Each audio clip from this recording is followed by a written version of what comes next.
Apat na natitirang confiscated Diskaya cars, bigong maibenta. Umaabante sa balita si Abante reporter Lian Bustillos.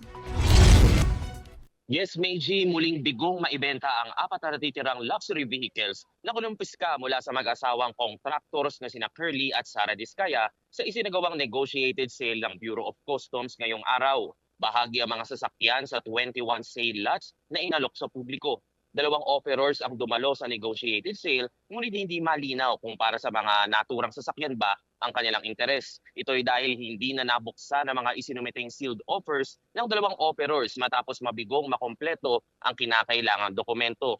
Ayon sa BOC, ito na ang ikatlong pagkakataon na hindi na ibenta ang mga sasakyan matapos ang dalawang bigong public auction. Pakinggan natin ang tinig ni Attorney Arnel Alambra, BOC Deputy Commissioner.